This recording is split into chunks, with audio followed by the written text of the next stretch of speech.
This is Alet Uys, and I'm a practicing attorney from Pretoria, South Africa. This is the 4th episode of Lunch Hour Law. If this is your first episode, you're very welcome.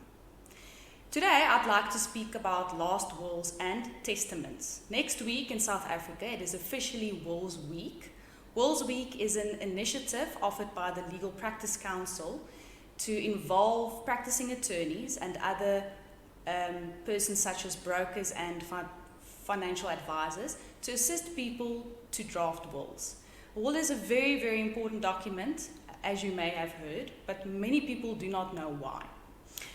I would say the most important part of having a valid will and testament is to ensure that your wishes are actually carried out. If you do not have a last will and testament, the Intestate Act, which is an act of 1987, will apply.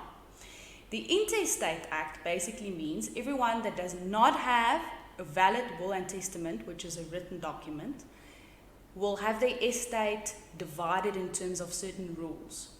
I will not attempt to discuss all those rules in this podcast. It's quite technical, and it's a technical subject that is offered at university level when you actually study law.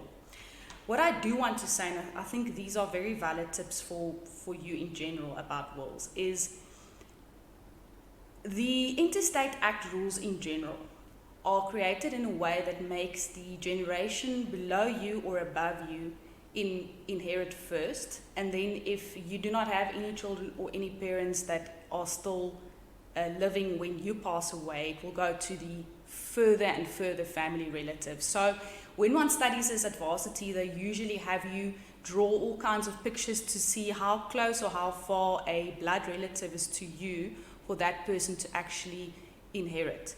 If this is not what you want, you need a valid will and testament. A valid will and testament is a written document. 2 witnesses need to sign on every single page. And a very important aspect is that your witnesses that sign on each page of your will and testament can never be one of your heirs.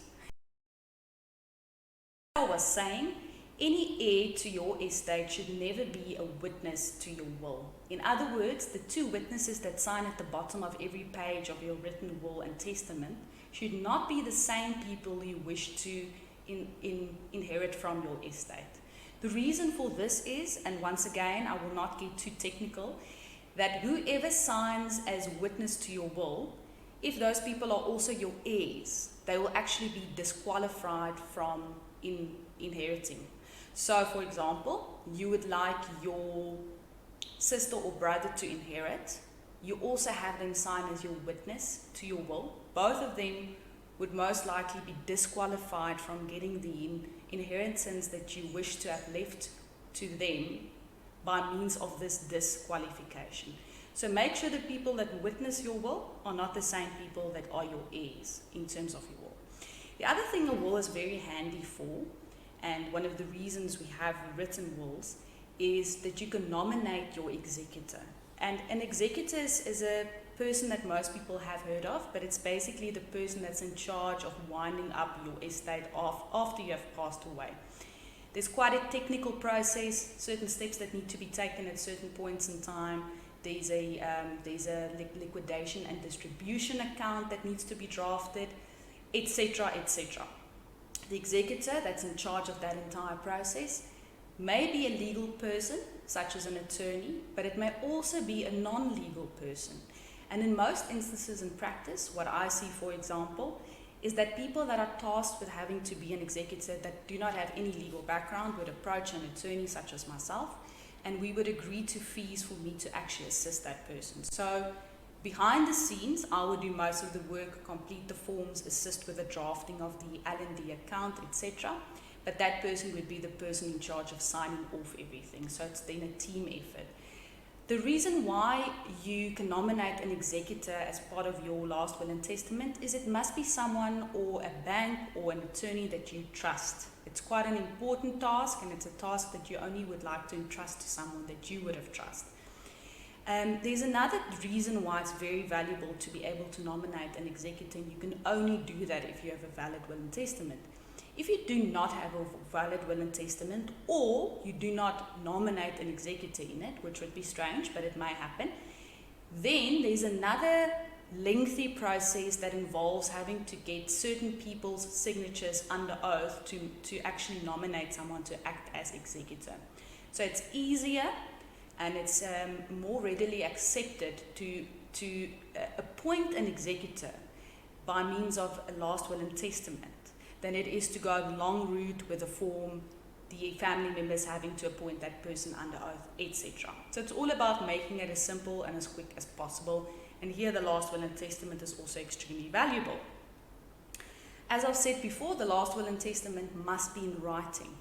So the scene in the movies that we see with someone sort of recording on a video or something like that, what their last will and wishes may be, would not generally be accepted. Most of the things I'm mentioning as tips in this podcast do have exceptions, like most things in law. For example, if someone cannot sign, they're not capable of signing due to a medical condition, etc. There are instances where an X or something similar to that, where they should have signed, would be accepted. But in general, they must have their full signature, 2 witnesses signing on each page, and the will must be written, right? There are very simple templates that most attorneys have. So if you consult an attorney during Wills Week next week or at any other stage, it should not be difficult for them to actually assist you. These are things that are simple for attorneys, but not always simple for laymen, so it is worth investing in a proper consultation with an attorney to make sure that your wishes are expressed in a valid will and testament. I just wanted to give one example of what it would look like typically if you did not have a will and estate. So in this example, let's say the person that passes away has an estate value of 8 million rand. And the person has 3 children and 1 spouse. We bear in mind this person does not have a valid will and testament. So the Interstate Act, which I said was Act 81 of 1987, and the rules in terms of that act must now apply to distribute this person's estate. In this example, 3 children and 1 spouse, the spouse would actually end up getting a child's share. The reason for that is the spouse gets either 250,000 rand or the child's share, whichever one is larger, right? So it would be 3 children, 1 spouse, it makes 4, and it means that each person will actually end up inheriting 2 million rand of the 8 million rand in terms of the Interstate Act. Now that's one particular example based on that family structure, but depending on the family structure and the size of the estate, etc., the Interstate Act will apply differently. If that person in that example did not want the spouse and the children to each inherit in equal shares of 2 million each, that person would actually it would actually be sad because the deceased party's wishes would not be honored, because those wishes were never expressed in terms of a will.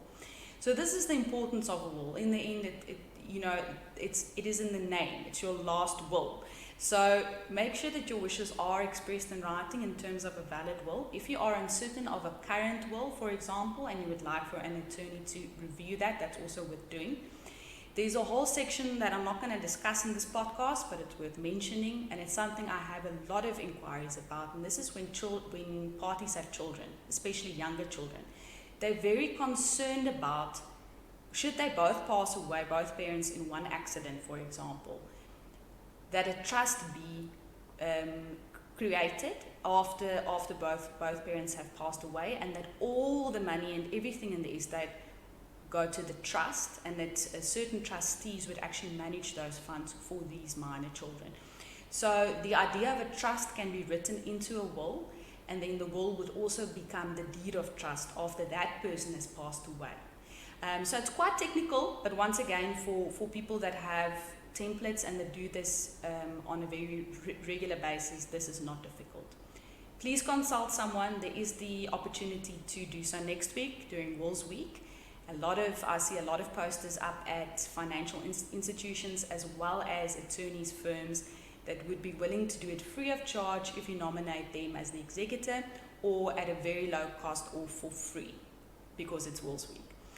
Thank you so much for watching this episode of Lunch Hour Law. This is supposed to be a very short, informal discussion. This is not legal advice, and it's a lunch hour version that you can listen to or watch during your lunch hour.